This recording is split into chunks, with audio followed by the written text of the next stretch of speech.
Praise the lord. కీర్తనలు 8వ అధ్యాయం. యెహోవా మా ప్రభువా, ఆకాశములలో నీ మహిమను కనబరచువాడా, భూమి యందంతటా నీ నామము ఎంత ప్రభావము గలది. శత్రువులను పగ తీర్చుకొని వారిని మాన్పివేయుటకై నీ విరోధులను బట్టి బాలుర యొక్కయు చంటి పిల్లల యొక్కయు స్తుతుల మూలమున నీవు ఒక దుర్గమును స్థాపించి ఉన్నావు. నీ చేతి పని అయిన నీ ఆకాశములను నీవు కలుగజేసిన చంద్ర నక్షత్రములను నేను చూడగా, నీవు మనుష్యుని జ్ఞాపకం చేసుకొనుటకు వాడేపాటివాడు, నీవు నరపుత్రుని దర్శించుటకు వాడేపాటివాడు. దేవుని కంటే వానిని కొంచెము తక్కువ వానిగా చేసి ఉన్నావు.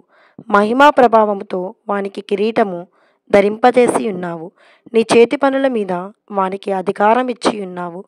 గొర్రెలనన్నిటినీ, ఎడ్లనన్నిటినీ, అడవి మృగములను, ఆకాశ పక్షులను, సముద్ర మత్స్యములను, సముద్ర మార్గములో సంచరించు వాటన్నిటినీ వాని పాదముల క్రింద నీవు ఉంచి ఉన్నావు. యెహోవా మా ప్రభువా, భూమి యందంతటా నీ నామము ఎంత ప్రభావము గలది. ఆమేన్.